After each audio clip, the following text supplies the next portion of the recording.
गुरुर्ब्रह्मा गुरुर्विष्णुः गुरुर्देवो महेश्वरः गुरुः साक्षात् परब्रह्म तस्मै श्री गुरवे नमः। मूकं करोति वाचालं पङ्गुं लङ्घयते गिरिं यत्कृपातमहं वन्दे परमानन्दमाधवम्। जय जय राम कृष्ण हरि राजा राम, जय जय राम कृष्ण हरि हरि राजा राम, जय जय राम कृष्ण हरि राजा राम। गोवर्धन धर गोपाल नरन, गोवर्धन धर गोपाल नरन, गोकुल संकट हारि राजा राम, जय जय राम कृष्ण हरि राजा राम, जय जय राम कृष्ण हरि राजा राम, जय जय राम कृष्ण हरि। नवनीरद सम नवनीत प्रिय, नवनीरद सम नवनीत प्रिय, नवल विनोद विहारी राजा राम, नवल विनोद विहारी राजा राम, जय जय राम कृष्ण हरि राजा राम, जय जय राम कृष्ण हरि राजा राम, जय जय राम कृष्ण, जय जय राम कृष्ण, जय जय राम कृष्ण हरि राजा राम। रघुपति राघव राजा राम, पतित पावन सीताराम, रघुपति राघव राजा राम, पतित पावन सीताराम, रघुपति राघव राजा राम, पतित पावन सीताराम, रघुपति राघव राजा राम, पतित पावन सीताराम, रघुपति राघव राजा राम, पतित पावन सीताराम, रघुपति राघव राजा राम, पतित पावन सीताराम। राजाधिराज रामचंद्र महाराज की जय। मंगलमूर्ति मोरया, मंगलमूर्ति मोरया।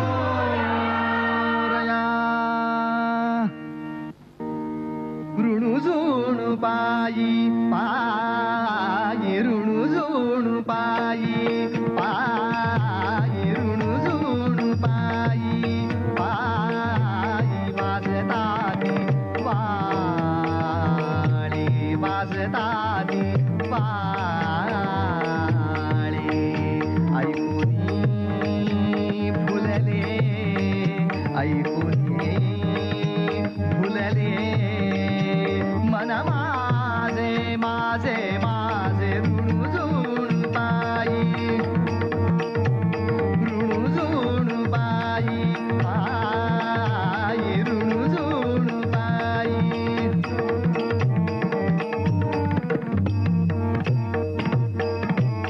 चौदा विद्या तुझ्या कृपेने येतील, चौदा विद्या तुझ्या कृपेने येतील, मुके बोलतील नाम घोष, मुके बोलतील नाम घोष, ऋणुजूणु पायी पायी, ऋणुजूणु पायी,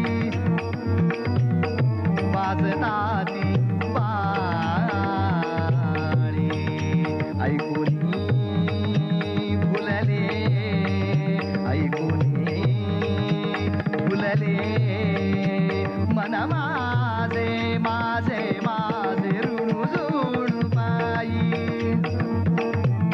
ऋणुजूणु पायी।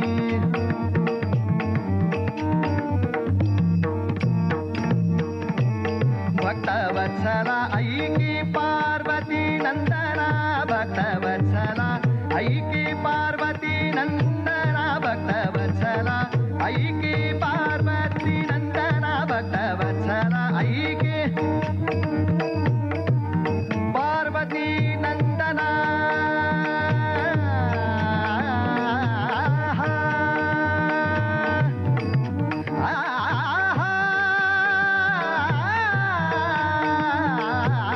भक्तवत्सला वत्सला ऐकी पार्वती नंदना भक्त वत्सला ऐकी पार्वती नंदना नामदेव चरणान मी तसे नामदेव चरणान मी तसे ऋणू जोडू बाई पायी ऋणू जोडू बाई पायी वाजताती पाळी ऐकूनी फुलले ऐकूनी फुलले मन माझे माझे माझे ऋणू जोडू बाई पायी ऋणू जोडू बाई पायी ऋणू जोडू बाई ऋणू जोडू बाई ऋणू जोडू पायी पायी मंगलमूर्ती मोरया मंगलमूर्ती मोरया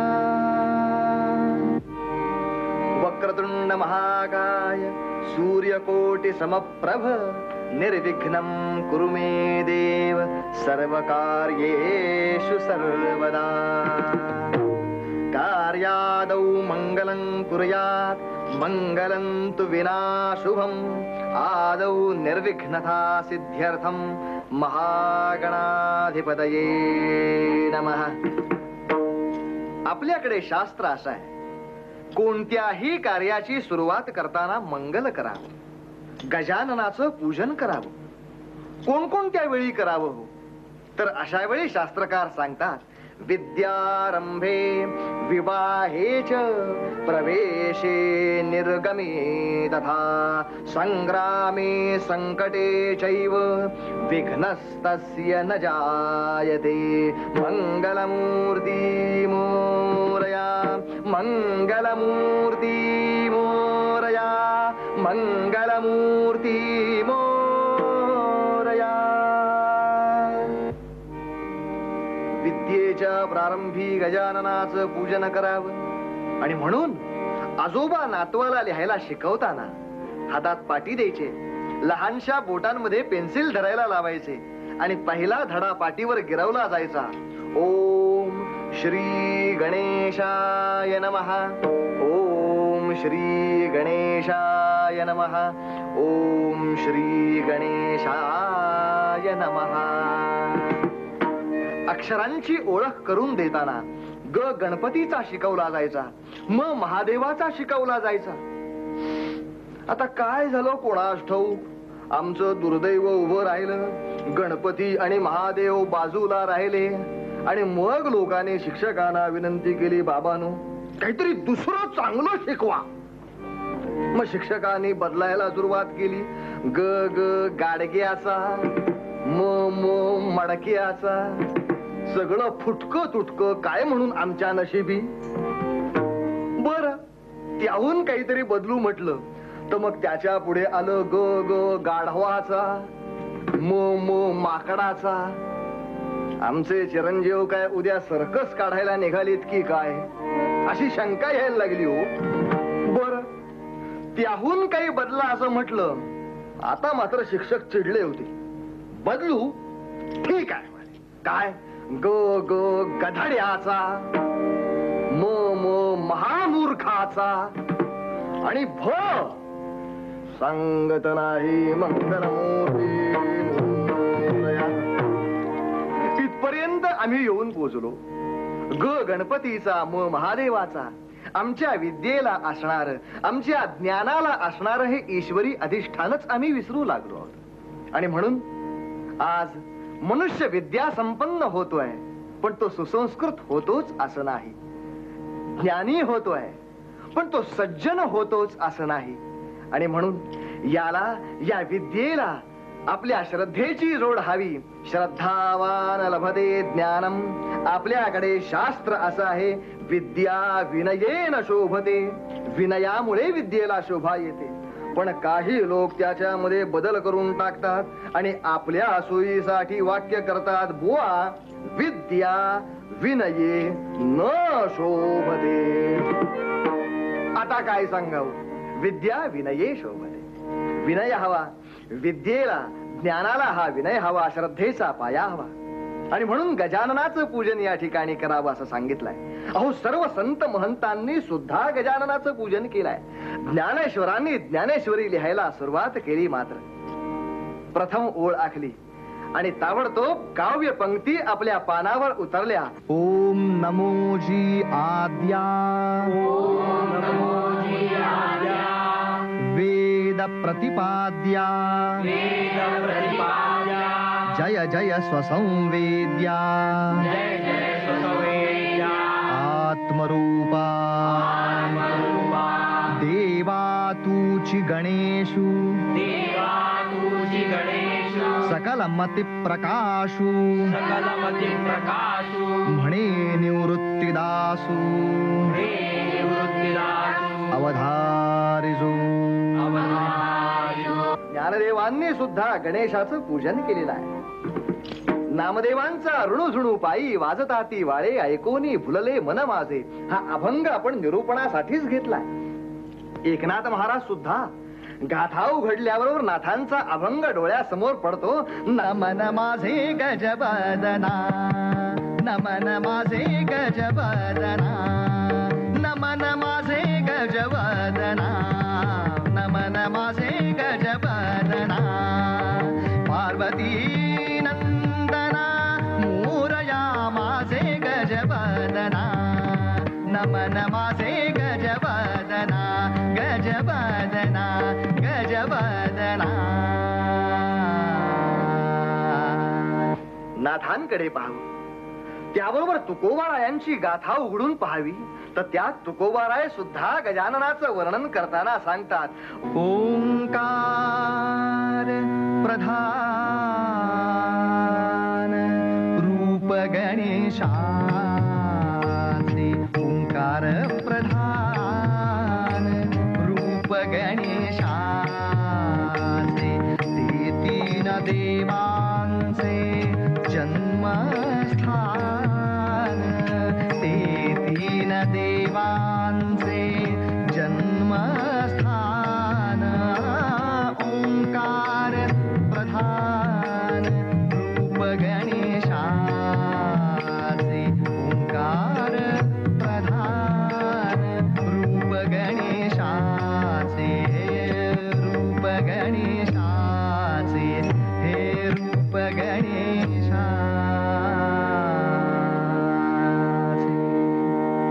तुकोबारायांनी गजाननाचं वर्णन केलंय आणि रामदास स्वामींनी वर्णन जे केलंय ते तर सर्वांनाच पाठ आहे.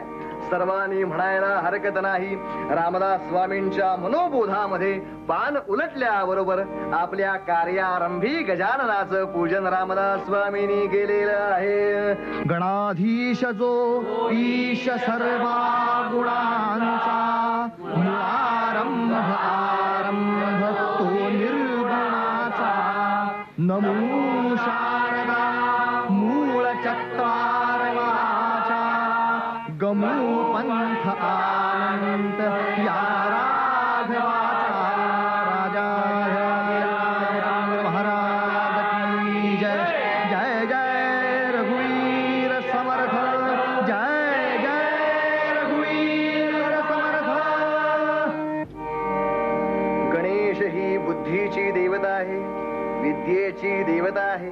बुद्धिदाता गणेश असं गजाननाचं हे रूप आहे. पण तसंच गणेश हा उत्तम लेखकही आहे. व्यासांनी जे महाभारत सांगितलं त्याचं लेखन स्वतः गणेशानं आणखीन केलेलं आहे. पण पूर्वी जो कोणी लेखन करील त्याचं हस्ताक्षर सुंदर असलंच पाहिजे असा नियम होता. पण आता काही सांगवत नाही. अहो आता तर दोघा कारकुनांच्या बायका एकमेकांशी भांडतात. एक दुसरीला म्हणते, आमच्या साहेबांची आमच्या ह्यांच्यावर फार मर्जी आहे. का? अगं त्यांनी एकदा पत्र लिहिलं नाही की दुसऱ्या कोणाला ते वाचताच येत नाही. लगेच दुसरी फणफणते, एवढा काही नकोय तोरा मिरवायला. आमच्या ऑफिसातल्या साहेबांची सुद्धा आमच्या यांच्यावर छान मर्जी आहे. कारण अगो काय सांगू, यांनी लिहिलेलं पत्र दुसऱ्यांनीच काय त्यांचं त्यांना सुद्धा वाचता येत नाही. आजची अवस्था ही आहे की स्वयमपि लिखितम स्वयं न वाचयति. पण गणेशाचं तसं नाही. गणेशाचं लेखन सुंदर, अक्षर सुंदर, बुद्धिमत्ता सुंदर. गणेशाच्या बुद्धिमत्तेच्या अनेक कथा पुराणांमध्ये आहेत. एकदा असं झालं की दिवांमध्ये शर्यत झाली,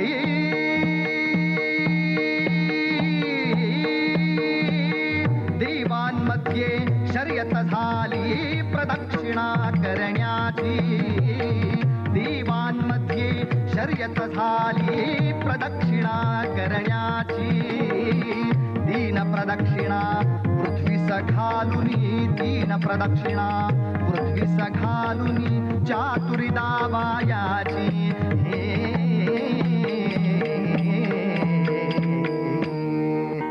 ब्रह्मदेवाने एक प्रदक्षिणेची शर्यत जाहीर केली. 3 प्रदक्षिणा पृथ्वीला घालून जो पहिल्यांदा येईल त्याला अग्रपूजेचा मान मिळणार होता. आणि अशी शर्यत जाहीर झालेली क्षणी अहो काय विचारता, काय गडबड उडालेली आहे ती. अहो महाराजा, अहो हत्तीवरुनी कुणी चालला, हत्तीवरुनी कुणी चालला. घोडा उडवित कुणी पळाला, कुणी सांडणी घे हाताला. केला घेऊन कोणी उठला, उंटावरती कोणी बसला. गरुडावरती कोणी चढला. हंसराज घेऊ मदतीला, हंसराज घेऊ मदतीला. सगळ्या देवांची आणखीन धावाधाव सुरू झालेली आहे. म्हणत मिळवूया मानच पहिला. सारे गेले प्रदक्षिणेला, सारे गेले प्रदक्षिणेला, सारे गेले प्रदक्षिणेला. देवांची शर्यत सुरू झाली. पण या ठिकाणी एका कोपऱ्यामध्ये गजानन बसलेले आहेत. उंदराला समवेत घेऊन गजानन विचार करतायत. अहो गणपती विचार करीतो, उंदीर माझा कसाच पळणार. अहो वजन ही माझे भारी, वजन ही माझे भारी. पैज परी मी मुळीन हरणार.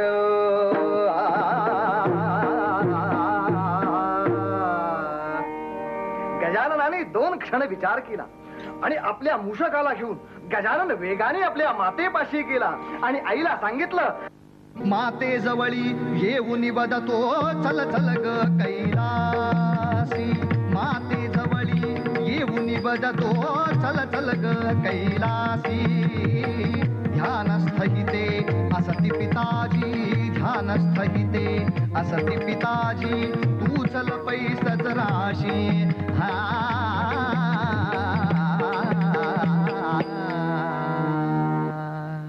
पार्वती मातेला कैलासावरती घेऊन आले. भगवान शंकरांच्या शेजारी बसवलं आणि 3 प्रदक्षिणा त्यांना घालायला सुरुवात केली. अहो माता पित्यासी वंदुनी, 3 प्रदक्षिणा त्या ते घालुनी. गजानन आला सभास्थानी, बुद्धिदाता शोभला. सगळे देव धापा टाकत टाकत धावत पळत आपल्या सभागृहात आले. ब्रह्मदेवाच्या तोंडून निकाल ऐकण्यासाठी उत्सुक झाले आणि ब्रह्मदेवाने निकाल जाहीर केला. तुम्ही हरला सारे जण, विजयी झाला गजानन. अग्रपूजेचा मान त्या विण अन्य न कोणा. देव विचारू लागले, वा हो ब्रह्मदेवा, अहो गजानन आमच्या बरोबर सभागृहातून बाहेर सुद्धा आला नाही आणि तो शर्यत जिंकला कसा काय. ब्रह्मदेवाने देवांची समजूत घातली.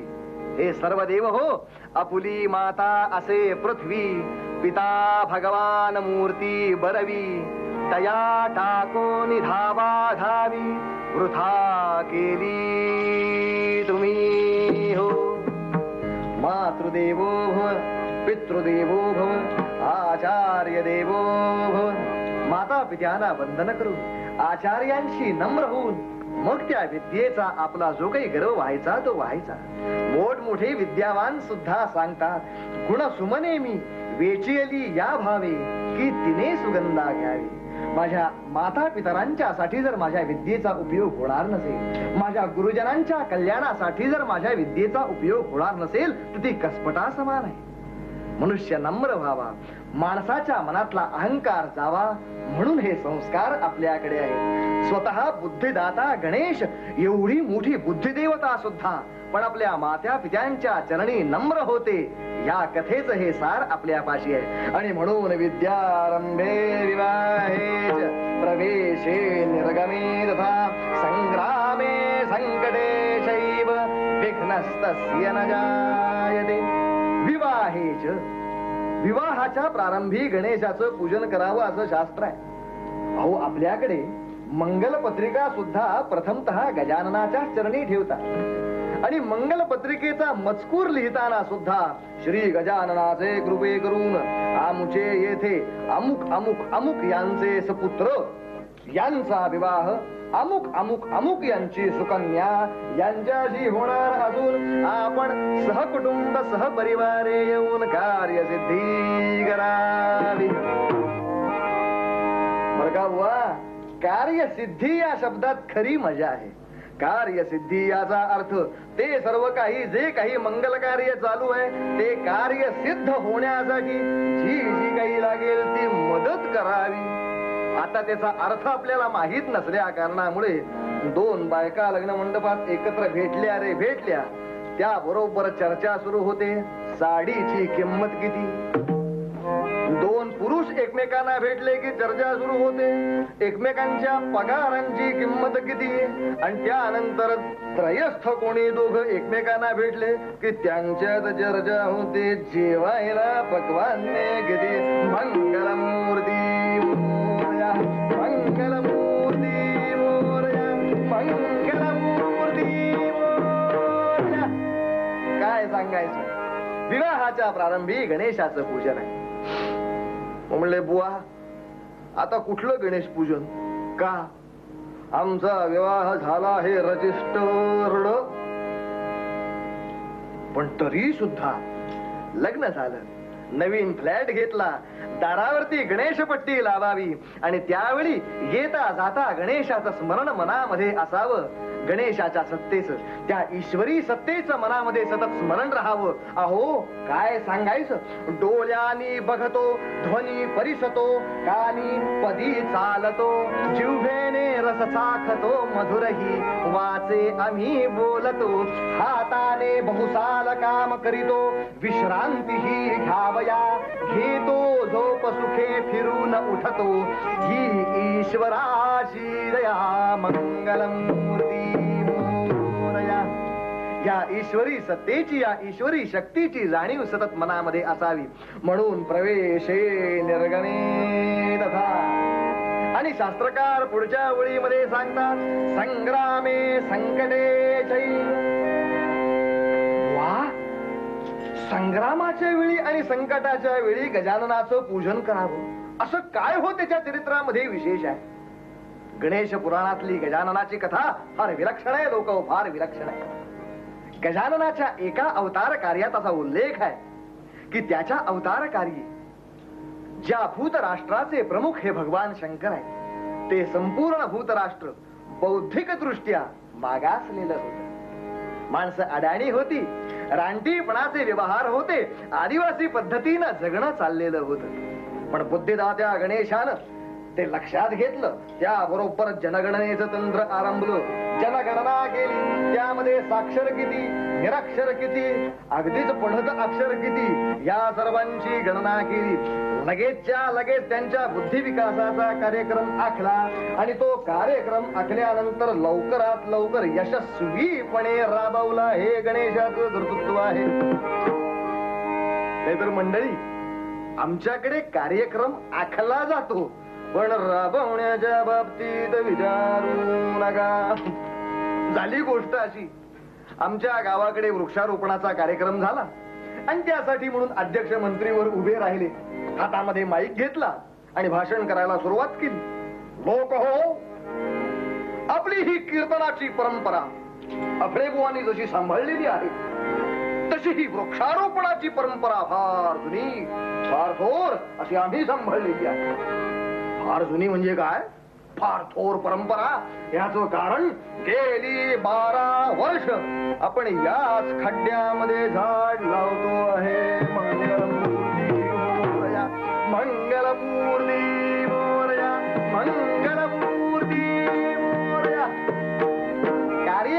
आखता येतो, राबवणं अवघड असतं.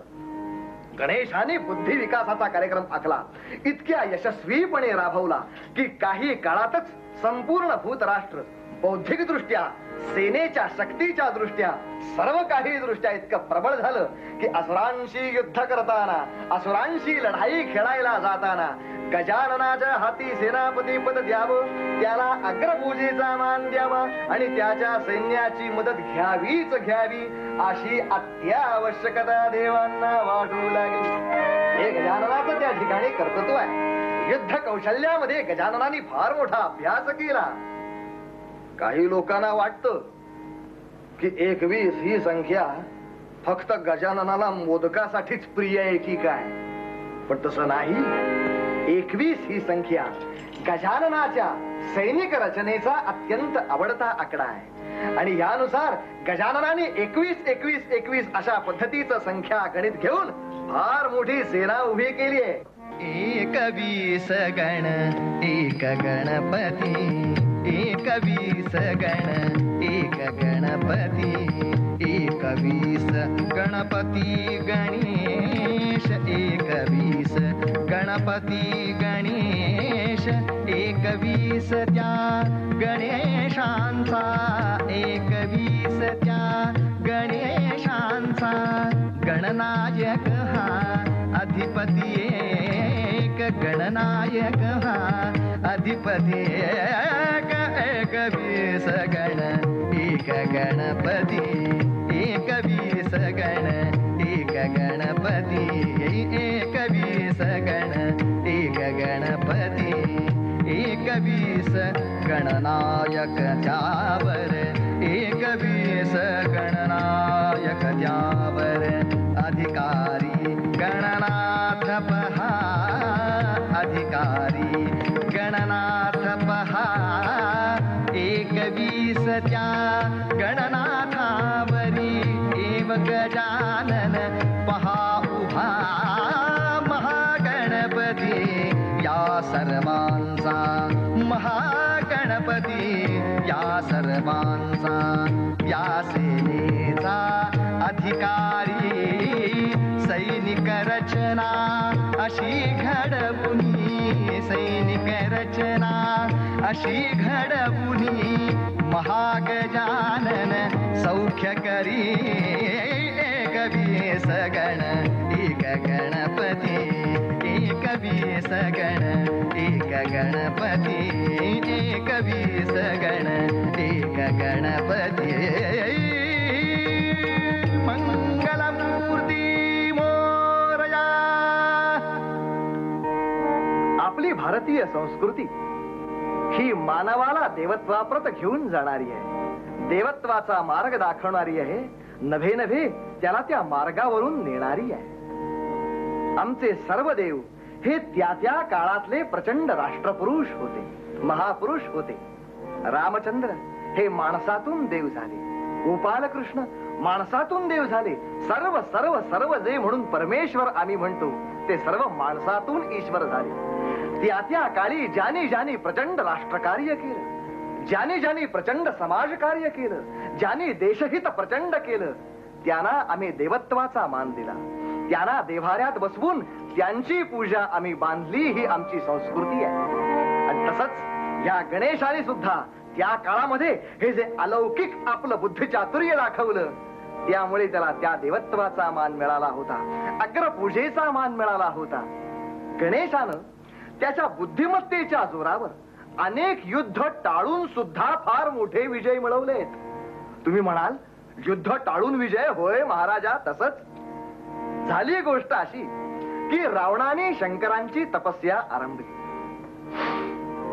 रावणाला मातेसाठी कैलास हवा होता. रावणाची माता शिवपिंडीची पूजा करताना पाहिली आणि रावणाने विचारलं, माते ही पूजा कशासाठी? तर आईनं समजूत घातली, अरे रावणा, या पूजनामुळे कैलास लोक प्राप्त होतोय. पण रावण अहंकाराने फुगलेला म्हणले, माते अगं कैलास कैलास काय घेऊन बसलीस? मी साक्षात कैलास तुझ्या पुढे आणून उभा करतो.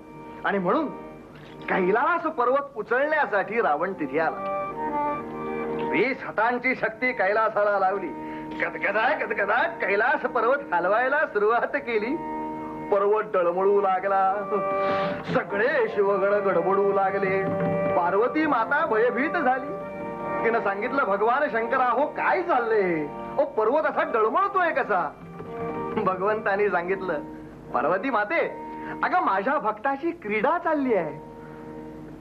तुमच्या भक्ताची क्रीडा चालली आहे, आम्हाला इथे सर्वांना पीडा होतीये त्याचं काय?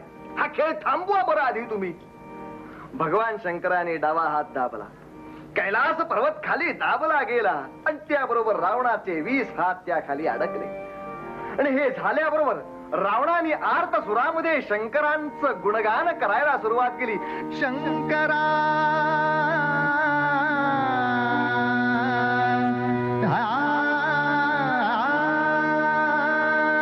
शंकरा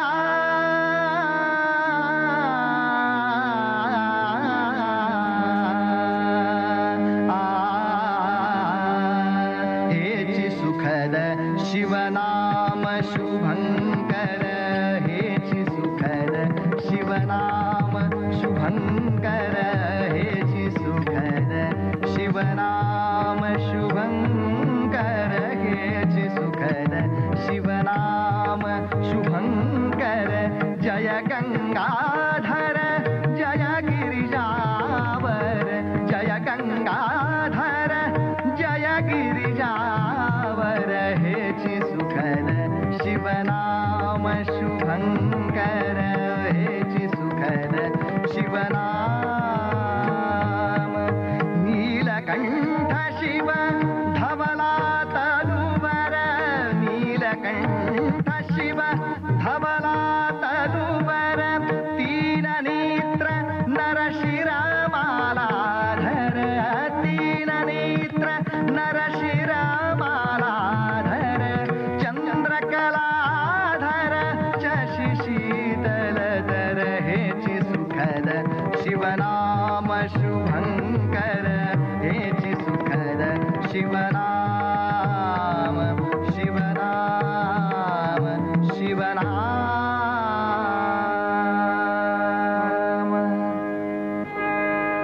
शंकरांची स्वारी प्रगट झाली.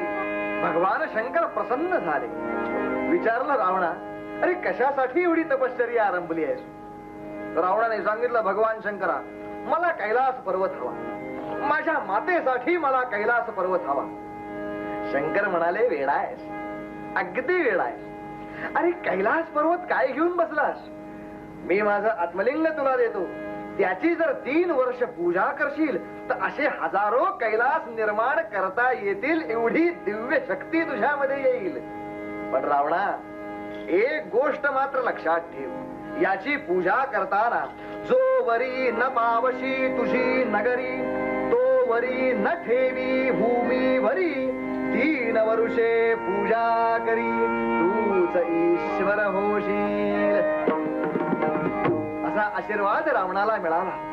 रावण मोठ्या खुशीमध्ये आत्मलिंग घेऊन निघाला. पण ही बातमी नारदांना समजली. नारद धावत धावत धावत विष्णूंच्या पाशी गेले. विष्णूला घेऊन ब्रह्मदेवांच्या पाशी गेले. कोणालाच काही उपाय सुचत नाही. पाहिल्यावर सगळ्यांच्या समवेत वर्तमान नारदांची स्वारी गजाननापाशी गेलेली आहे. म्हणले, गजानना, अरे काहीतरी युक्ती शोधून काढ रे बाबा. रावणाला आत्मलिंग मिळालाय, त्याची 3 वर्ष पूजा झाली आणि त्याला दिव्य शक्ती जर प्राप्त झाली तर आपला अवघड होण्याची शक्यता आहे. गजाननाने क्षणभर विचार केला. रावणाशी आता युद्ध करून, रावणाशी संघर्ष करून हे आत्मलिंग मिळवणं अवघड आहे. अशा वेळी काहीतरी बुद्धीची, चातुर्याची योजना केली पाहिजे. गणेशाने सांगितलं, नारद मुने, आपण रावणाच्या वाटेवर जा. त्याला सूर्यास्ताची वेळ आडवी दाखवा.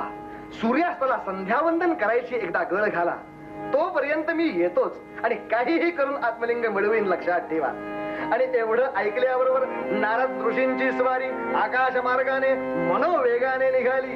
रावणाची स्वारी ज्या ठिकाणाहून चालली होती तिथपर्यंत आपले नारद ऋषी आले. समोर येऊन उभे राहिले आणि गजर केला, हरिनारायण नारायण नारायण. रावणाने नारदांना पाहिलं. हा अपशकुन इथं का आला? नारद ऋषी, तुम्हाला एवढ्या लवकर ही बातमी समजली? अरे नाही समजणार तर काय होईल रावणा रावणा रावणा. अरे आता काय तुला दिव्य शक्ती प्राप्त होणार, देवत्वाची शक्ती प्राप्त होणार. पण रावणा, दिव्य शक्ती प्राप्त होण्यासाठी कर्मकांडाची तेवढीच उपासना लागते बरं. मी आपल्या बोलण्याचा अर्थ नाही समजलो.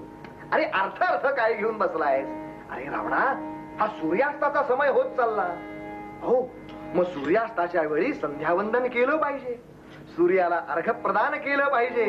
कर्मकांड चुकलं तर कसं काय होईल? पहा रे बाबा, मी आपली तुला आठवण करून देण्यासाठी आलो. पुढचं काम तुझं. रावण विचार करतो, संध्या वंदन जर करायचं तर त्या आधी देहशुद्धी केली पाहिजे. आणि देहशुद्धीच्या वेळेला ही अशी पवित्र गोष्ट आपल्या जवळ असणं बरं नव्हे, दुसऱ्या कोणाच्या बरं हातामध्ये द्यावी. नारद ऋषी म्हणाले, माझ्याकडे देतोस का सांभाळायला? अजिबात नाही. का? तुमच्यावर कोणी भरोसा ठेवावा? नारद ऋषी, हे आत्मलिंग जमिनीवर ठेवायचं नाहीये. नारद मनोमन हसले, काय वेडा आहे, जी गोष्ट बाहेर बोलू नये तीच आधी बोलून गेला वेड्यासारखा. असो, नारदांनी त्यांना संध्यावंदनाची आठवण करून दिली. नारद ऋषी निघाले. याचं कारण नारदांना गजाननाच्या आगमनाची बरोबर खूण ओळखू आली होती. मागच्या बाजूला, जंगलाच्या बाजूला, डोंगरीच्या उतारावरती गायींच्या गळ्यातल्या घुंगरांचा आवाज ऐकू येऊ लागला होता. गजाननाने गुराख्याचा वेश धारण केला होता आणि गुराखी बटूच्या वेशात खांद्यावरती कांबळ टाकून बाल गजानन गायींच्या मागे धावत पळत येत होता. माझी ढवळी पौडी किती तरी छान, माझी ढवळी पौडी किती तरी छान. गोरी मोरी भोरी सारी रत्नांची खाण, गोरी मोरी भोरी सारी रत्नांची खाण, गोरी मोरी भोरी सारी रत्नांची खाण. माझी ढवळी पौडी किती तरी छान, माझी ढवळी पौडी किती तरी छान. गोरी मोरी भोरी सारी रत्नांची खाण, गोरी मोरी भोरी सारी रत्नांची खाण, गोरी मोरी भोरी. वाकडी वाकडी शिंग कशी दिसती बागदार हे, वाकडी वाकडी शिंग कशी दिसती बागदार. चालताना हलविती मान डौलदार, चालताना हलविती मान डौलदार. माझ्या आवाजानं बघा टवकारती कान, माझ्या आवाजानं बघा टवकारती कान. गोरी मोरी भोरी सारी रत्नांची खाण, गोरी मोरी भोरी सारी रत्नांची खाण, गोरी मोरी भोरी सारी रत्नांची खाण. डोंगर कपारी नदीच्या काठी, डोंगर कपारी नदीच्या काठी. दर्या खोऱ्यातून वृक्षांची दाटी, दर्या खोऱ्यातून वृक्षांची दाटी. गाई घेऊन मी फिरतो गुमान, गाई घेऊन मी फिरतो गुमान. गोरी मोरी भोरी सारी रत्नांची खाण, गोरी मोरी भोरी सारी रत्नांची खाण, गोरी मोरी भोरी सारी रत्नांची खाण.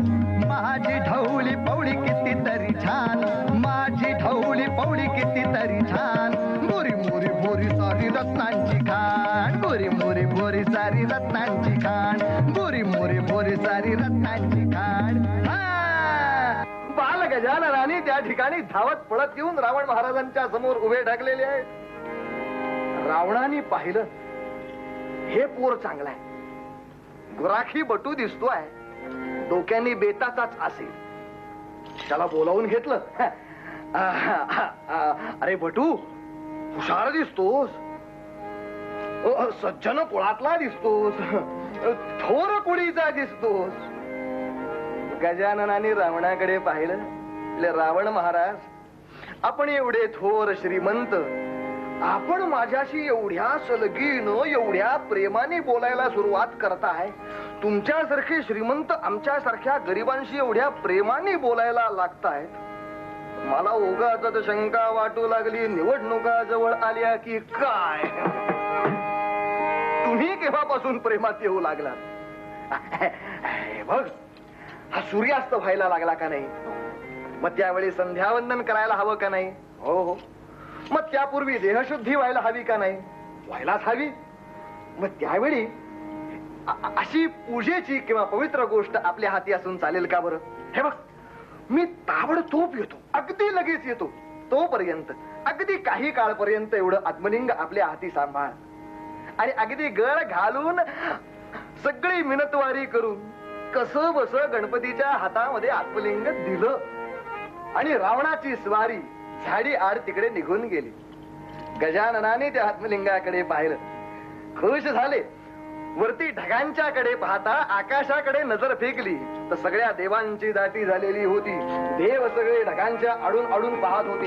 ही गोष्ट प्रचंड युद्ध करून सुद्धा जमली नसती. रावणाकडून आत्मलिंग मिळवणं ही साधी सुधी गोष्ट नव्हती, पण गजाननाने बुद्धिचातुर्यानं ते मिळवलं होतं. आधी आत्मलिंग घेतलं म्हणजे रावण महाराज माझ्या गायी आहेत अवखळ, त्यांची वेळ झाली की त्या त्यांच्या घराकडे जायला लागणार. त्या घराकडे गेल्या मी जर वेळच्या वेळी परत त्यांच्या मागे आलेला दिसलो नाही तर गुरुजी मला चांगल्या काठीनं फोडून काढतील. हे बघा, माझी वेळ झाली की मी तुम्हाला 3 हाका मारणार. एवढ्या 3 हाकात जर आला नाही ते खाली ठेवून निघून जाईल, लक्षात ठेवा. अरे येतो रे येतो, अगदी नक्की येतो. गजाननाने ते हातामध्ये धरलेला आहे. रावणाला झाडी आड गेलेला पाहिल्याबरोबर हाका मारायला सुरुवात केली. रावण महाराज, रावण महाराज, हे आता आपल्याच्यानं काही जमत नाही. अहो सूर्यास्ताला किती घटका उरले आहेत, गायी सगळ्या घराकडे परतायला लागल्यात, लवकर या की हो. अरे येतो ना. काही काळ गेलेला पाहिला. रावण महाराज, हे आपल्याच्यानं काही परवडायचं नाही. आमचे गुरुजी आता भयंकर रागवतील. गाई सगळ्या निघून गेल्या, आता मी एकटाच या ठिकाणी राहिलोय. याचं वजनही वाढत चाललंय. हे काही जमणार नाही. मी ठेवून निघून जाईन, लवकर या. रावण सांगतोय अरे आलो आलो. आणि रावण येताना दिसला मात्र गजाननांनी ती संधी साधली. रावण महाराज, हे आपल्याच्यानं काही जमत नाही, हे घ्या असं सांगितलं आणि गजानन जो पळाला धूम धूम धूम. रावण सुद्धा हार मानणारा नव्हता. आत्मलिंग जमिनीला ठेवल्या बरोबर धावत पळत रावण त्या ठिकाणी आला. पिंडीला दोन्ही हातांची शक्ती लावली. पिंड हलवायला सुरुवात केली, पण जमिनीपासून पिंड आता अलग होईना. या सगळ्या धामधुमीमध्ये त्या पिंडीचा आकार मात्र गायीच्या कानासारखा झाला. त्या मूर्तीचा आकार गायीच्या कानासारखा झाला आणि म्हणून त्या तीर्थक्षेत्राला गोकर्ण महाबळेश्वर असं नाव पडलेलं आहे. आपली अनेक तीर्थक्षेत्र ही अशा प्रकारच्या देवतांनी मिळवलेल्या विजयांची चिन्ह आहेत. गणेशानं बुद्धिचातुर्याच्या जोरावरती महाप्रचंड विजय मिळवून दाखवला होता. आणि असाच विजय बुद्धीनं जसा मिळवला तसाच शस्त्रशक्तीनं युद्धामध्येही इतका प्रबळपणे मिळवला होता की त्रिपुरासुराशी युद्ध करायला जाताना शंकरांना सुद्धा गणेशाची मदत घ्यावीशी वाटावी. शंकरांना गणपतीची मदत घ्यावी लागली. हो, अहो कथा घडली ती अशी. नारद ऋषी एकदा गात चालले होते. नारद ऋषींची ओळख अशाच वेळी पडते ज्या क्षणाला नारायण नामाचा गजर आपल्या कानावर पडतो. नारदांची गोष्ट वेगळी आहे, आमचं काही तसं नाही. आमच्या ह्यांची स्वारी घरात आली हे आम्हाला कसं कळतं असं जर विचारलं तर बघा घराघरात हे उत्तर येतं का नाही. बाई सांगते, काय सांगू बुवा, आमचे हे आलेले आम्हाला लगेच कळतात. कसे? अहो 6:30ची वेळ झाली, 6:30ची वेळ झाली. हापिसा तुम्ही स्वारी आली, ऊट मोज फेकी भवताली. घाई घाईने चहा घेतला हाताला, मग तटका बसला चहा अंगावरती सांडला. पोराला धप्पाटा विधला. सिंच्या कधड्या शिवी ऐकली मनोमनी, मग खात्री झाली अमुच्या यांचीच स्वारी आली. सिंच्या गधड्या शिवी ऐकल्याबरोबर आम्हाला पटतो की आमचे हे हापिसात ना आले. शिवीशिवाय एक वाक्य नीटपणे उच्चारता येऊ नये इतके आम्ही आज सुसंस्कृत झालो. पण नारदांचं तसं नाही. नारद ऋषींची त्याच वेळी आपल्याला ओळख पडते ज्या क्षणाला कानावरती भजन ऐकू येत. कमलावर तुझ वंदित त्रिभुवन, कमलावर तुझ वंदित त्रिभुवन. नारायण जय जय नारायण, नारायण जय जय नारायण.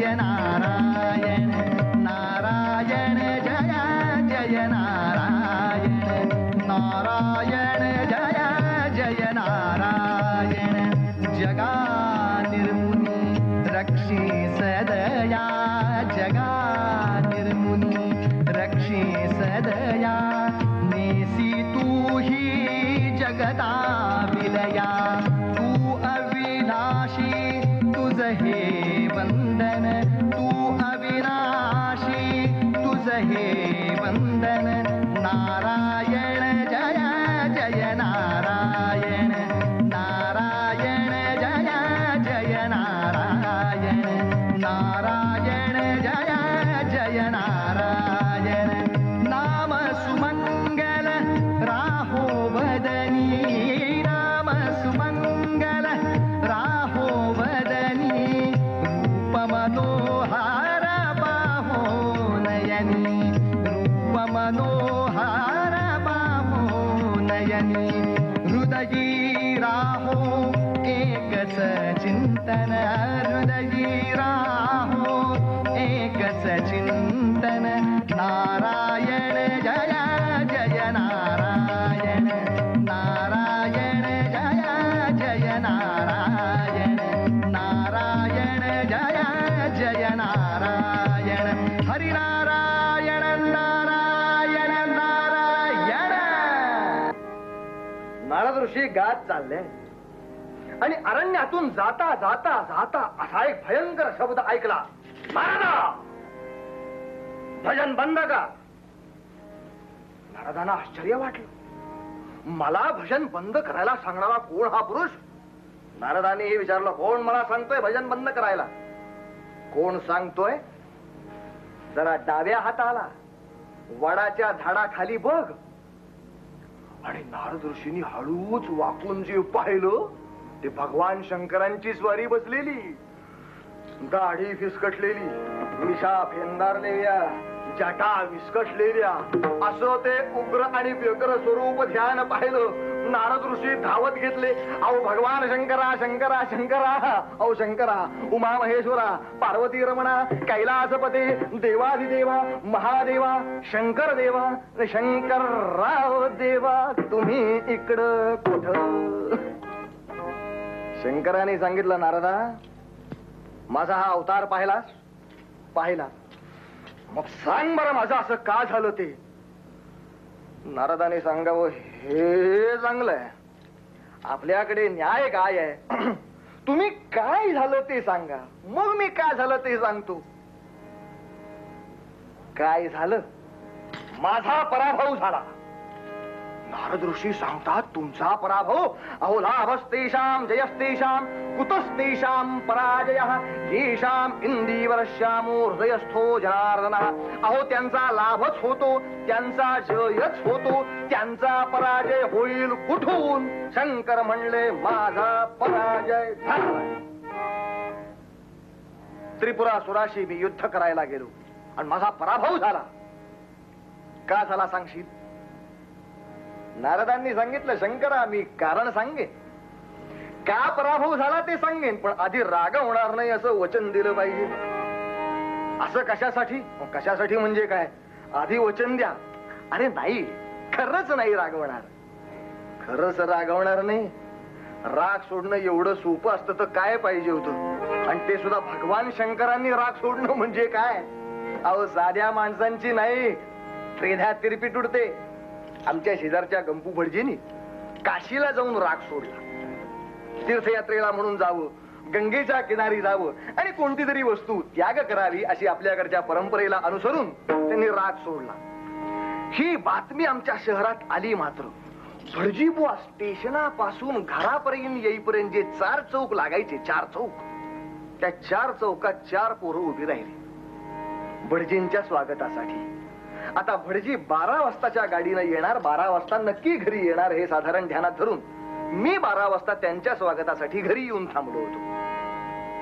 भटजी स्टेशनवरनं जे उतरले, डोक्यावर होल्डॉल ठेवलेला, हातामध्ये ट्रंक, खाकोटी वळकटी घातलेली, वर ऊन रणरणतय, केव्हा एकदा घरी जातो आणि बायकोच्या हातात चहा पितो अशी अवस्था झालेली.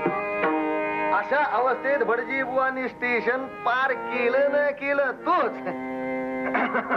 एक वयोवृद्ध ग्रहस्थ समोर आले. काय गमतो भगीन, काशीहून अनाथ, काय सोडलोत? राग सोडला, रागवायचं नाही हे ठरवलं. अरे वा वा वा वा वा, झकास, छान छान. म्हणजे काय भजन, उद्या एकादशी आहे. उद्या तुम्हा तुझं म्हणून बोलतो दक्षिणा नाही तिची कधी चालणे. मंगला मोठी म्हाताऱ्याने असा उपयोग करायला सुरुवात केली. भटजींचं डोकं उन्हाबरोबर तापायला लागलं होतं. जरा कुठे भटजी पुढच्या चौकापर्यंत जातात न जातात तो दुसरा एक माणूस येऊन, भटजी बुवा कुठून आलात? काशीहून. असं वाटलंच मला तुमच्या अंगावरची ती ट्रंकानी वळकटी बघून. म्हणले मी वळकटी घेऊन काय मंडईत जाईन अशी कल्पना आहे तुमची. मी काशीहूनच येणार. नाही ते छान आहे. काय सोडलत? सोडलत काय? राग सोडलाय. भटजी बुवांचा तिसरा चौक आला. तिथे एका लहान मुलाने पुन्हा खुडी काढली. केव्हा आलात?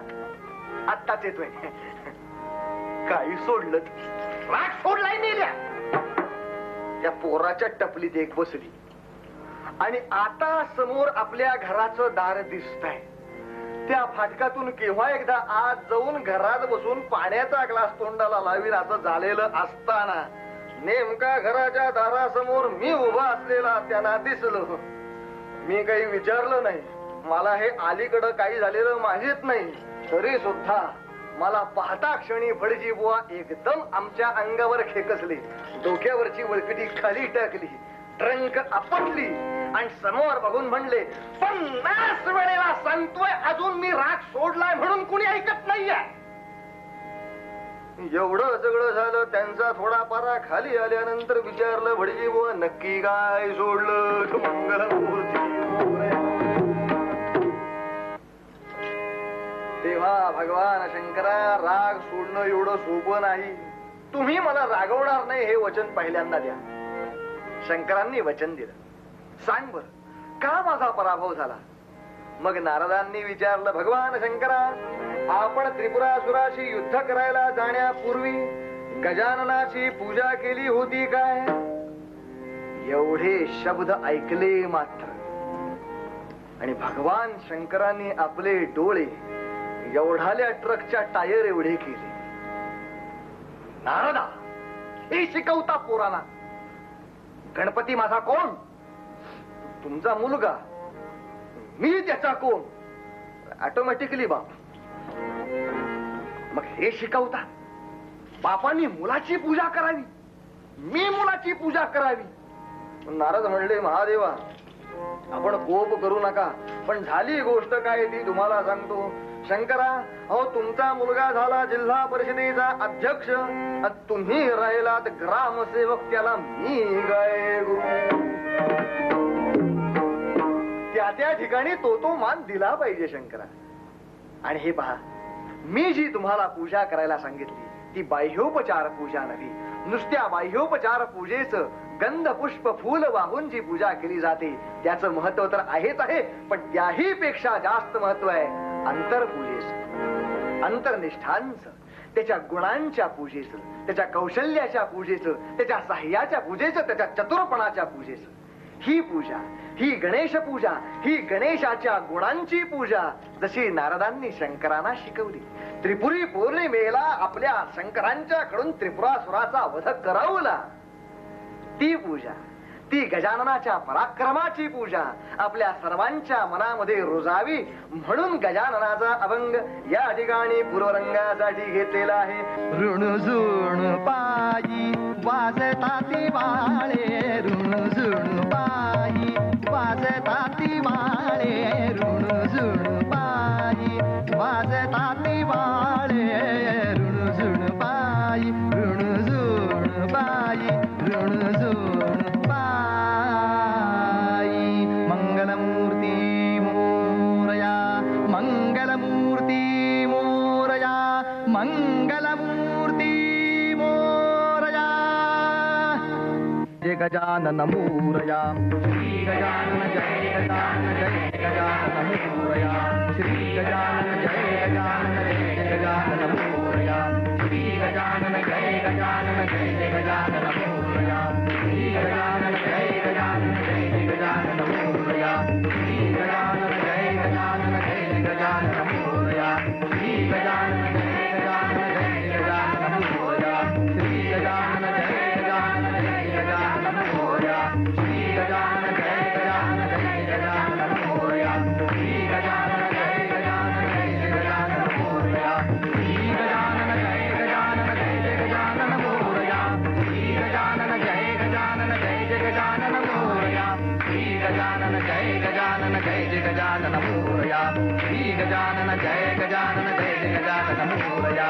श्री गजानन जय गजानन जय गजानन मोरया. मंगलमूर्ती मोरया. मंगलमूर्ती मोरया. मंगलमूर्ती मोरया. सज्जन हो, आपण हा जो भाद्रपद महिन्यातील गणेशोत्सव साजरा करतो त्याची कथा फार विलक्षण आहे, फार मोठी रंजक आहे. का हो, तुम्ही तिकडं का उभे राहिलात असं शंकरांनी विचारलं. समोर नारदांची स्वारी उभी पाहिली. बाहेर का उभा राहिलास नारदा, ये ये ये. नारद ऋषी धावत धावत धावत शंकरांच्या समोर आले. हो काय हे भगवान शंकरा, अहो डोळे मिठून ध्यानस्थ काय बसलात का? अहो या पृथ्वी तलावर काय घोर अनर्थ चाललाय आपल्याला माहित नाही? घोर अनर्थ? कसला रे अनर्थ? अहो शंकरा, अवनीवरी आज महाप्रलय पातला. अवनीवरी आज महाप्रलय पातला. अवनीवरी आज महाप्रलय पातला. सिंधू दैत्य स्वर्गाचा स्वामी जाहला. सिंधू दैत्य स्वर्गाचा स्वामी जाहला. अवनीवरी आज महाप्रलय पातला. अवनीवरी आज महा देववीर ऋषी पुनिते दुःख भोगती. देववीर ऋषी पुनिते दुःख भोगती. तुमच्या विना आम्हाला दिसे गती. तुमच्या विना आम्हाला दिसे गती. अवनीवरी आज महाप्रलय पातला. अवनीवरी आज महाप्रलय पातला. महाप्रलय पातला. महाप्रलय पातला. काय सांगायचं शंकरा, सिंधू दैत्य नावाचा असुर स्वर्गाचा राजा झालाय. आणि हा सिंधू दैत्य साधा सुद्धा नव्हे बरं. सूर्यनारायणाची ब्रह्मदेवाची उपासना करून अमृत पात्र त्यांनी आपल्या कंठामध्ये धारण केलाय. असा भयंकर शक्तिशाली हा राक्षस सिंधू दैत्य भयंकर अमृत पात्रा असे कंठी धरिले. जिंकून त्रिविष्ट पासी किन्नर भूतनी सर्व देश नमले. रामा राम राम हरी हरी रामा राम राम राम सीतापते राम राम राम रघोत्तमा राम राम. शंकरा, राक्षसांचं राज्य चालू आहे हो, राक्षसांचं राज्य चालू आहे. सिंधू दैत्य स्वर्गाचा राजा झाला न झाला, तोच त्यांनी संपूर्ण राज्यामध्ये हुकूम काढला. देवगायी आणि ब्राह्मण जो करील तयाचे पूजन त्याचा वध होईल जाण. राक्षस राज्य चालले.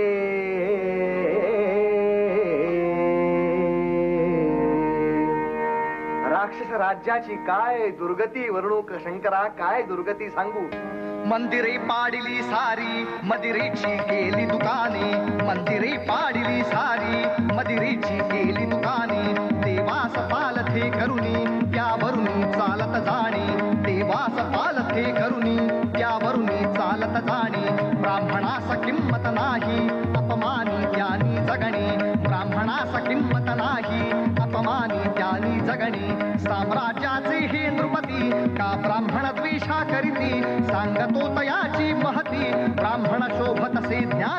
मदिरीची केली दुकानी ब्राह्मण शोभत असे ज्ञानी मदिरीची केली दुकानी.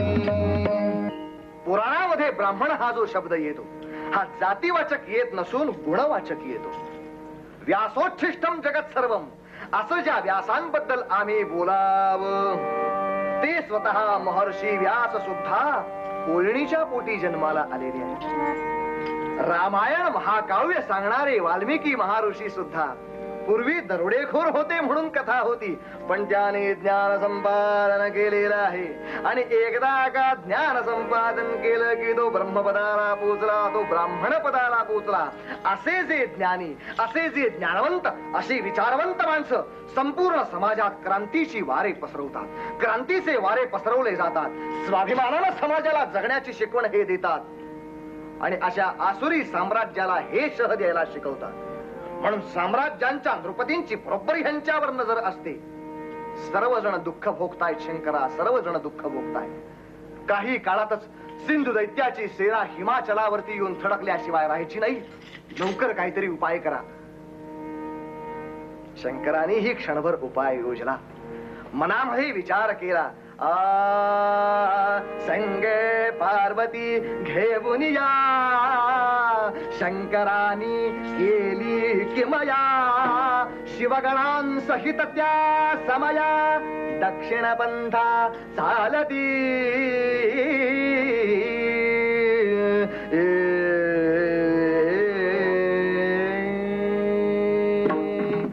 विंध्याचल पर्वताच्या खालच्या दिशेला, विंध्याचल पर्वताच्या खाली त्रिसंध्या नामक क्षेत्रामध्ये शंकरांनी वास्तव्य केलं. सर्व ऋषी मुनींनी स्वागत केलं.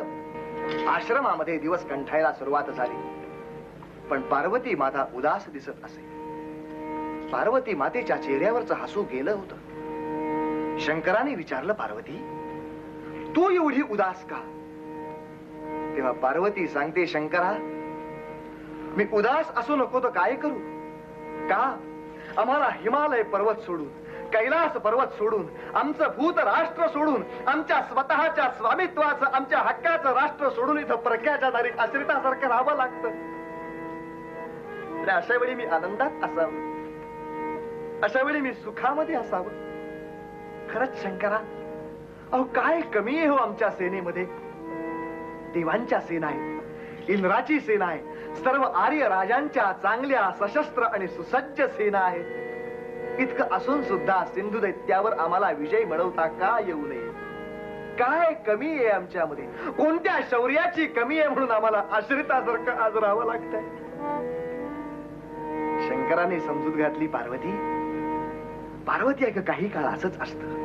सेना खूप जरी दिसली तरी या सर्व सेनांना एकत्रित बांधून असा एक सेतू उभा करेल. या सर्व सेनांना एकत्रितपणे घेऊन हे संपूर्ण क्रांती युद्ध जिंकेल असा सेनापती निर्माण होणं आवश्यक असतं. आणि हा आज आपल्याकडे सेनापती नाही, ही खरी आपल्याकडची अडचण आहे. पार्वती अग सेनापती नाही येथे, सेनापती नाही येथे, सेनापती नाही येथे.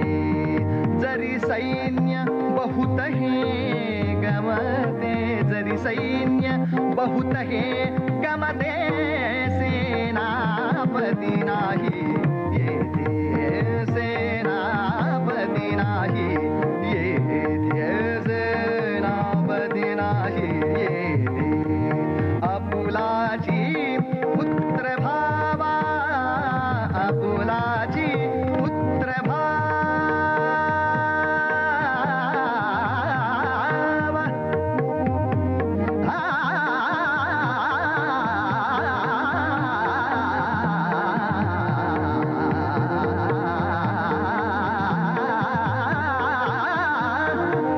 आपुलाची पुत्र भावा, आपुलाची पुत्र भावा, सेनापती ऐसी खान गमते, सेनापती नाही येथे, सेनापती नाही येथे, सेनापती नाही येथे, सेनापती नाही येथे.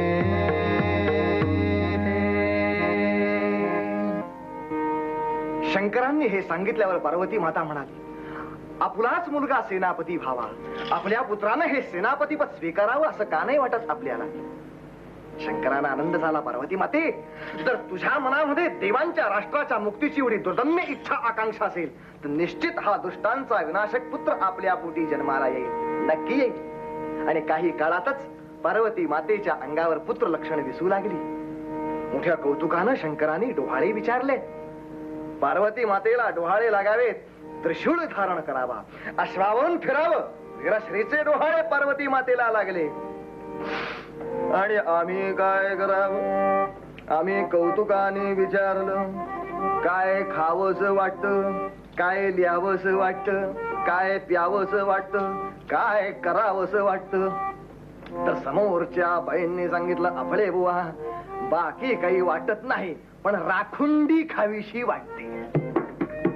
आता राखुंडी खाल्ल्यावर कारट कोणतं निपजणार? माकड छाप मंगलमूर्ती मोरया. पण पार्वती मातेचा असं नाही. वीरश्रीचे डोहाळे पार्वती मातेला लागलेले आणि सुयोग्य समय येतात. जन्मा आला दुष्ट विनाशक शिव पार्वतीच्या पोटी. जन्मा आला दुष्ट विनाशक शिव पार्वतीच्या पोटी. भाद्रपदातील चतुर्थी झाली, भाद्रपदातील चतुर्थी झाली, धन्य गणेशासाठी.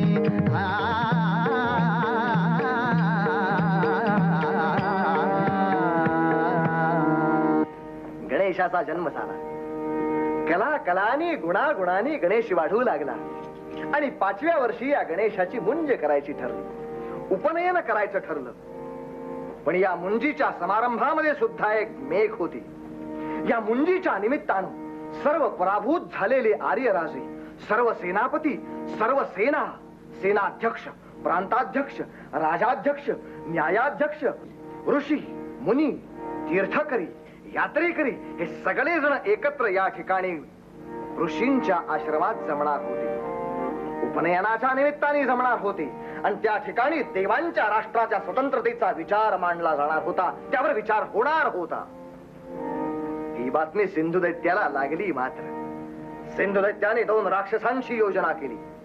या 2 राक्षसांनी हत्तीचं रूप घेऊन त्या मंडपामध्ये जावं, सर्व मंडपाचा विध्वंस करावा आणि योग्य वेळ आपल्या जवळ आली असं पाहताच गणेशाला दोन्हीही हत्तींनी मिळून चेंगरून ठार मारावं असा हेतू ठरला. आणि इकडे तो मांडव घातला, यज्ञ धूम पेटला. यज्ञाचा धूर मंडपातून बाहेर येऊ लागलेला आहे. ऋषी मुनींचे मंत्रघोष आणखीन त्या ठिकाणी सुरू झालेले आहेत. मांडवाची गडबड सगळीकडे चालू आहे. नारद ऋषी घाई गडबडीनं मुंजीला यायला निघाले. वाटेमध्ये देवांनी विचारलं, नारद स्वामी एवढ्या घाई गडबडीनं कुठे चालला? कुठे चाललात म्हणजे काय? मुंजीला जातो मी, मुंजीला जातो मी, मुंजीला जातो मी, उपनयना जातो मी, मुंजीला जातो मी, मुंजीला जातो मी, पाहू शंकरा, पाहू शंकरा. अरे गणेशाची मुंज आहे. भगवान शंकराने सर्वांना बोलावलाय, अगदी सर्वांना. कुणाला बोलवलंय हो?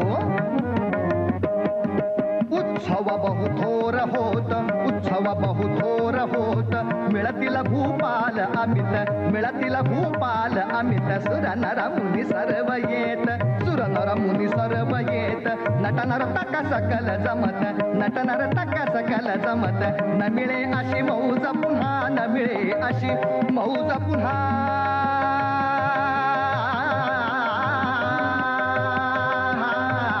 न मिळे अशी मौज पुन्हा, न मिळे अशी मौज पुन्हा, न मिळे अशी मौज पुन्हा, न मिळे अशी मौज पुन्हा. पाहण्यान राहा मुंजीला जातो मी, मुंजीला जातो मी, मुंजीला जातो मी, पाहू शंकरा, पाहू शंकरा.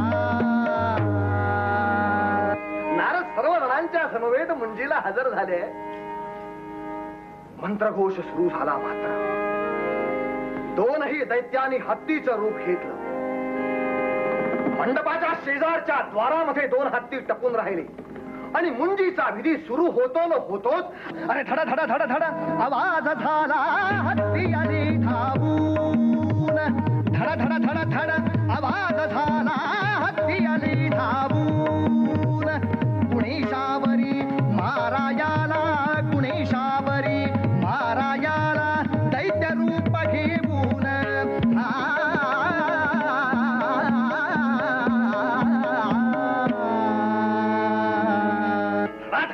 धडा हत्ती आतमध्ये आले. मंडपाचा विध्वंस आरंभला. 5 वर्षाच्या गुणेशानं आपली युक्ती लढवली. समय सूचकता काय गुणेशाची वर्णावी. जवळची लोखंडाची काम घेतली. दोन्ही हत्तींच्या सोंडावर असे जबरदस्त प्रहार केले की दोन्ही हत्तींना डोळ्यासमोर काजळी चमकल्यासारखं झालं. अंधेरी आली आणि ह्याचा फायदा घेऊन परस्परावरती दोन्हीही हत्ती आदळले आणि परस्परांवर आदळून दोघही मृत्यू पावले. गजाननाने आपल्या युक्तीच्या जोरावर हा विजय मिळवला. समय सूचकतेच्या जोरावर एवढ्या लहान वयात हा विजय मिळवलेला पाहिला आणि विश्वकर्मा संतुष्ट झाला. विश्वकर्मा हा देवांचा शिल्पी, स्वर्गाचा शिल्पकार. तसाच देवांच्या आपल्या युद्धांमध्ये जी शस्त्र निर्माण केली जायची किंवा वापरली जायची त्या शस्त्रांचा सुद्धा तो निर्मितीकार होता. सर्व शस्त्र उत्तम तऱ्हेने चालवता येत होती. विश्वकर्म्याला आनंद झाला. हाच मुलगा ह्याच्यानंतर उत्तम सेनापती होऊ शकेल.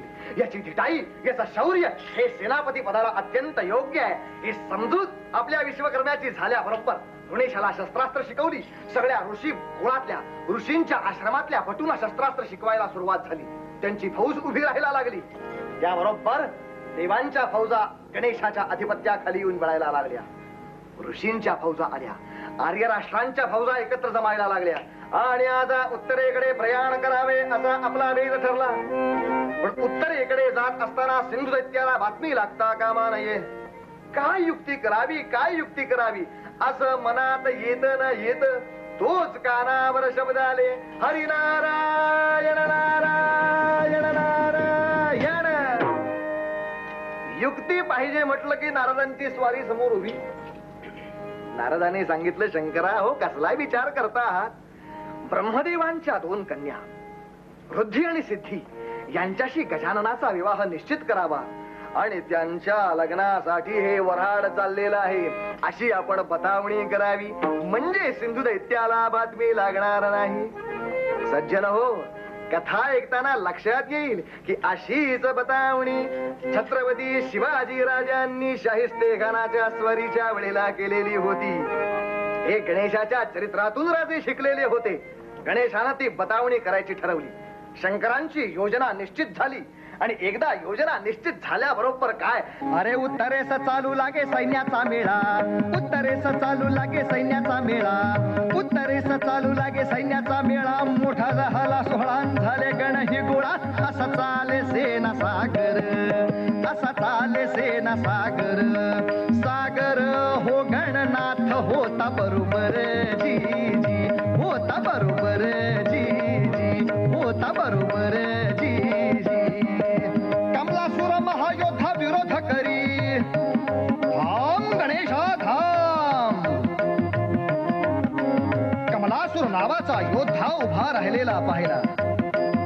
गणेशाने आपलं धैर्य ढळू दिलं नाही. कमलासुर महायोद्धा विरोध करी उभा राहे सामोरी. संगे सेना आसुरी. पार्वती घाबरे मनी. पार्वती घाबरे मनी. बहुमनी हो काय कळे देवाची करणी जी जी. देवाची करणी जी जी. देवाची करणी जी जी.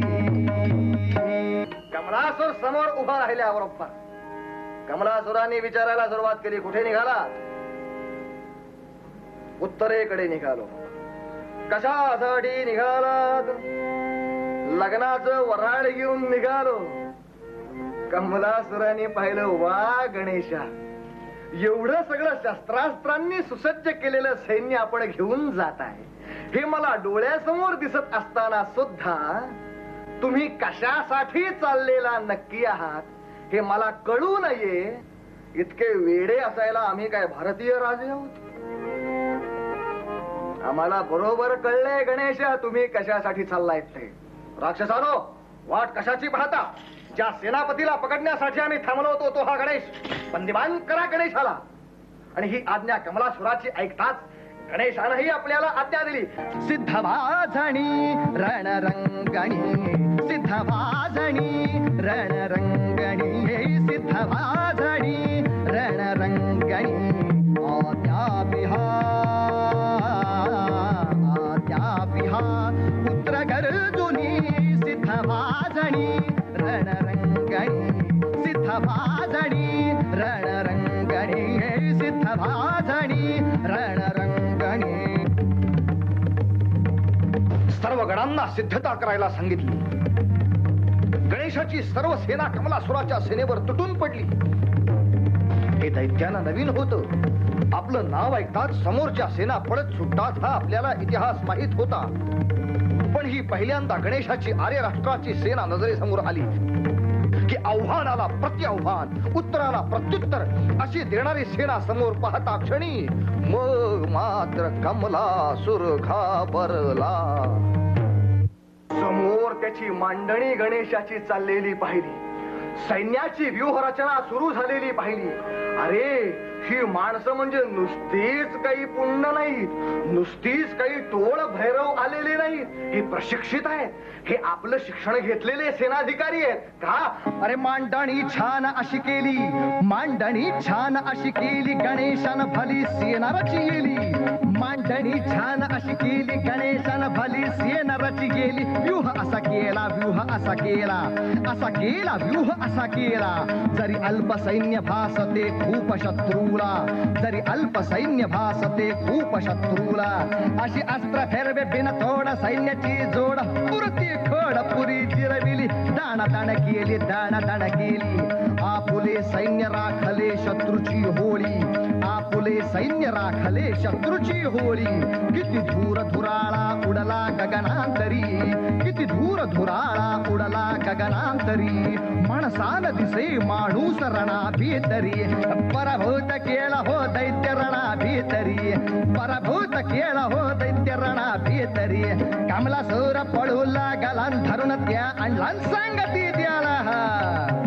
का कमलासुरा जरले का रॅग? आमच्या शिवगणांच्या सेनेची एकदा ताकद तर पहा. हर दिवशी जो आपल्या गणेशानं त्रिशूळ फेकला, कमलासुराचं मस्तक थडावेगळं झालं. एक कमलासुर दैत्य पडलेला पाहताच राक्षसांची सेना सैरभैर झाली. राक्षस सेनेचा धुव्वा उडाला. साध्या ऋषिकुमारांच्या आणि देववीरांच्या सेनेचं सहाय्य घेऊन गणेशाने हा जो प्रथम विजय आपल्या या स्वारीत मिळवला, तो या महाराष्ट्राच्या पुण्यभूमीवर मिळवला. कृष्णेच्या तटी, भीमेच्या तटी, मयुरेश्वराच्या मोरगाव या तीर्थक्षेत्री हा गजाननाचा पहिला विजय आहे. याच्याही पुढे जाऊन उत्तरेस सिंधू दैत्याला आव्हान देऊन त्याच्याशी द्वंद्वयुद्ध खेळून सिंधू दैत्याला पूर्णतः मारून पुन्हा देवांना आपल्या राष्ट्राचं स्वातंत्र्य गणेशानं मिळवून दिलंच. गणेशानं ते स्वातंत्र्य मिळवून दिलं. पण तरी या विजय यात्रेची सुरुवात या महाराष्ट्रापासून झाली, या आमच्या पुण्यभूमीपासून झाली. आणि या गणेशाच्या पराक्रमाची, या गणेशाच्या सेना सिद्धतेची, या गणेशाच्या जाज्वल्य शक्तीची आम्हाला सतत आठवण राहावी म्हणून महाराष्ट्रभर अष्टविनायकांची तीर्थक्षेत्र जन्माला आली. या अष्टविनायकांच्या तीर्थक्षेत्राला गाभाऱ्या गाभाऱ्यामध्ये गणेशाच्या मूर्ती स्थापून सर्व देवभक्त गजाननाची पूजा करू लागले, त्याला प्रार्थना करू लागले. देवा, अहो कार्यारंभी तुला वंदिती, कार्यारंभी तुला वंदिती, गजानना सारे सुखदाता तू पळवुनी नेशी, दुःखांचे वारे मोरया रे बाप्पा मोरया रे, मोरया रे बाप्पा मोरया रे, मोरया रे बाप्पा मोरया रे. जनीवनी अंतरणी संकटी तुला चिंती सारे,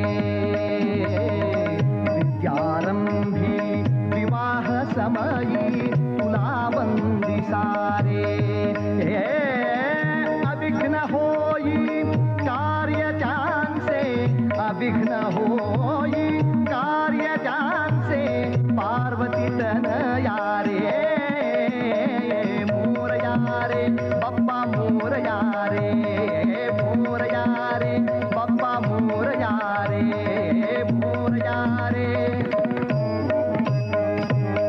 विशाल शुंडा शूर्पकर्ण तू एकदंत बारे विशाल शुंडा शूर्पकर्ण तू एकदंत बारे पाशांकुश हे करी घेतले पाशांकुश हे करी घेतले जगदाधीशा रे दैत्या जिंकुनी रणी घेसी तू दैत्या जिंकुनी रणी घेसी तू करी मोदकारे मोरया रे बाप्पा मोरया रे मोरया रे बाप्पा मोरया रे मोरया रे बाप्पा मोरया रे तू ब्रह्मा तू विष्णू शिव ही सूर्य चंद्र तारे तू ब्रह्मा तू विष्णू शिव ही सूर्य चंद्र तारे हे व्यापक तू जगदात्मा दिवा व्यापक तू जगदात्मा दिवा अग्नि वरुणा रे नारायण तव जाणुनी महिमा नारायण तव जाणुनी महिमा चरणी रमला रे मोरया रे बाप्पा मोरया रे मोरया रे बाप्पा मोरया रे मोरया रे बाप्पा मोरया रे मंगलमूर्ती मोरया मंगलमूर्ती मोरया मंगलमूर्ती मोरया आणि या अष्टविनायकांचं स्मरण आम्हाला सतत घडत राहावं म्हणून आमच्या विवाहाच्या प्रसंगी सुद्धा मंगलाष्टक म्हणताना अष्टविनायकाचं मंगलाष्टक म्हटलं जातं. स्वस्ती श्री गणनायकं गजमुखं मोरेश्वरं सिद्धिदं बल्लाळं मुरुडं विनायकमढं चिंतामणि स्थेवरं लीन्याद्रिं गिरिजात्मजं सुवरदं विघ्नेश्वरं ओझरं ग्रामोरांजन संस्थितो गणपती कुर्यात् सदा मंगलम शुभमंगल सावधान. अशा रीतीनं मंडळी या अष्टकामध्ये काहीतरी मंगल असायचं म्हणून त्याला मंगलाष्टक म्हटलं जायचं. पण आता काय करावं, मंगलाष्टकामध्ये काही चांगल्या गोष्टी असाव्या लागतात हेच आता लक्षात नाही. आता नवीन मंगलाष्टक म्हटलं जातं. मंगलाष्टकांची चढाओढ लागते. तुला जास्त येतात का मला जास्त येतात. आणि या नादामध्ये हट्टापायी काही माणसं उभी राहतात. वा आम्ही मंगलाष्टक म्हणणार आहोत म्हणा. आणि तो बिचारा लग्नासारख्या चांगल्या समारंभात मंगलाष्टक म्हणायला लागतो. म्हातारी उडली तळ्यात बुडली प्रत्योक्षम्या पाहिली दादाने वर काढिली नदी तिरी नेबोनिया जाळिली शुभमंगल. आता याच्यात काय मंगल सापडवायचं कोणास ठाऊक.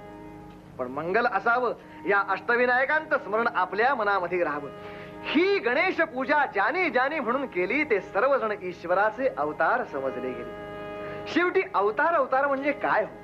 अहो, मूर्खासारखा वागतो तो मूर्खाचा अवतार, अजागळासारखा वागतो तो अजागळाचा अवतार, आणि तसंच देवासारखा वागतो तो देवाचा अवतार. मंगलमूर्ती मोरया, मंगलमूर्ती मोरया, मंगलमूर्ती मोरया.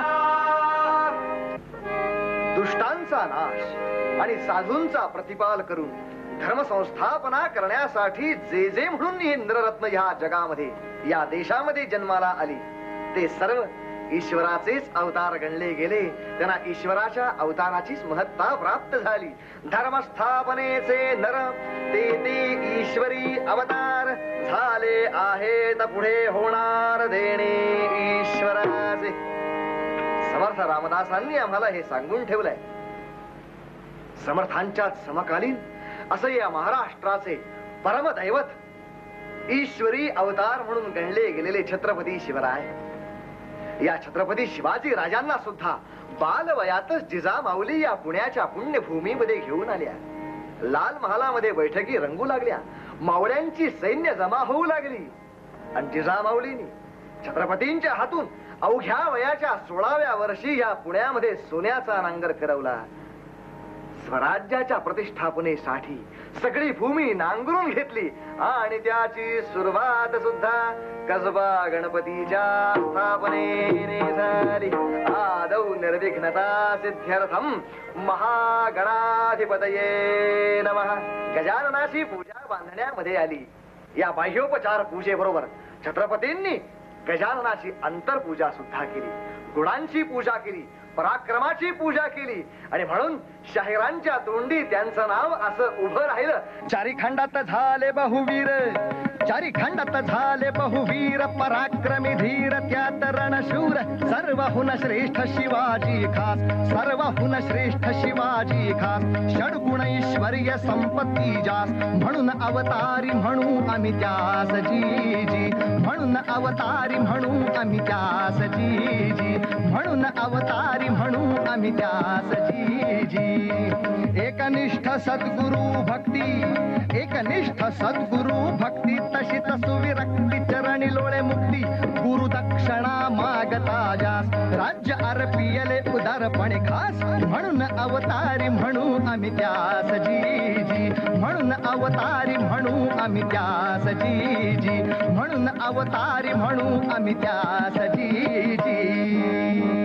छत्रपती शिवाजी राजाने हिंदवी स्वराज्य या महाराष्ट्रामध्ये उभं केलं. पुन्हा एकदा ईश्वर भक्तांची मांदियाळी महाराष्ट्रात उभी राहिली. हे स्वराज्य धर्मवीर संभाजी, संताजी, धनाजी एकाहून एक वीरांनी शर्थीनं राखलं, आणि पेशव्यांनी या हिंदवी स्वराज्याचं साम्राज्य केलं. थेऊरच्या चिंतामणीनं पाठीशी आशीर्वाद केला. पेशव्यांना चिंतामणीचा आशीर्वाद मिळाला, आणि आपल्या हिंदवी स्वराज्याचा दरीपटका अटकेच्या पलीकडे रोवून पेशवे परत आले. ही पराक्रमाची, ही श्रद्धेची, ही तेजस्वितेची पूजा पुन्हा काही काळ विसरली गेली. पुन्हा तो पराक्रम विसरला गेला, आणि पुन्हा एकदा आमची मायभूमी भारतभूमी इंग्रजांच्या परदास्यामध्ये अडकली. माता परदास्यात अडकल्यावर तिला स्वतंत्र करण्याचा आमच्या देवादिकांचा जो मार्ग, जो पुण्य मार्ग, जो सुंदर मार्ग, जो सुलभ मार्ग, आणि जो यथायोग्य मार्ग, तो सर्व समाजाला पुन्हा एकदा कळावा म्हणून टिळकांनी पुन्हा गणेशोत्सवाला प्रारंभ केला. चौका चौकामध्ये गणेशाच्या मूर्ती बसू लागल्या. मेळ्यामधून तरुणांच्या फौजा उभ्या राहू लागल्या. अनेक समाजाच्या फौजांच्या समोर, अनेक मेळाव्यांच्या समोर स्वतः तरुण हिरीनं भाग घेऊ लागले, व्यासपीठावरती चढू लागले, आणि समाजाला चेतवू लागले. या भारत भूमीचे ठाई कुणी पुरुषाची उरला नाही, पुरुष तो या भारत भूमीचे ठाई कुणी पुरुषाची उरला नाही, पुरुष तो बहुमिषा भार वाढविला म्हणून या काय हो झाला, पुरुष तो बहुमिषा भार वाढविला म्हणून या काय हो झाला, पुरुष तो लेंथा लेंढार पशु समव्याला म्हणून या काय हो झाला पुरुष तो लेंढार पशु समव्याला म्हणून या काय हो झाला पुरुष तो पुरुषती झाशीची राणी पुरुषती झाशीची राणी महाभारतानी रंगली रणी निज राष्ट्राच्या प्रीत्यर्थो जो अचाट करी पुरुषार्थ पुरुष तो निज देशाच्या प्रीत्यर्थो जो अचाट करी पुरुषार्थ पुरुष तो निज राष्ट्राच्या प्रीत्यर्थो जो अचाट करी पुरुषार्थ पुरुष तो मेळ्यातून एकदा चेतवणारी पद ऐकल्याबरोबर या गणपतीच्या मेळ्यातून चाफेकर तयार होत गेले. रँड सारख्या अधमांचा जॅक्सन सारख्या नराधमांचा वध होऊ लागला. इंग्रजी राज्याला हादरे बसू लागले. याच गणपतीच्या भक्तीतून गणेशाच्या मेळ्यातून वीर सावरकर तयार होत होते. ज्या सावरकरांनी सुभाषचंद्र बोसांना हाताशी धरून याच गजाननाच्या तेजस्वी मार्गावरून चाल करून आझाद हिंद फौजेची उभारणी करून दाखवली. पुन्हा एकदा इंग्रजांच्या सेनेला आमच्या सेनेनं शह दिला आणि नाक मोठेच धरून इंग्रजाला परत जावं लागलं. आम्हाला पुन्हा एकदा हे स्वातंत्र्य मिळालं. पुन्हा एकदा स्वराज्य मिळालं. एवढ्या मोठ्या इतिहासाचे एवढ्या मोठ्या परंपरेचे एवढ्या मोठ्या गणेशोत्सवाचे आपण वारसदार आहोत. हे चिदान दिगा देवा हे चिदान दिगा देवा तुझा विसर न भावा तुझा विसर न भावा हे चिदान दिगा देवा हे चिदान दिगा देवा हे चिदान दिगा देवा गुण गायीन आवडी हेची माझी सर्व गोडी हेची माझी सर्व गोडी न लगे मुक्ती धन संपदा न लगे मुक्ती धन संपदा संत संग देई सदा संत संग देई सदा ब्राह्मणे गर्भवासी सुखे घालावे आम्हासी सुखे घालावे आम्हासी हे चिदान दिगा देवा हे चिदान दिगा देवा हे चिदान दिगा देवा दिगा देवा दिगा देवा मंगलमूर्ती मोरया मंगलमूर्ती मोरया मंगलमूर्ती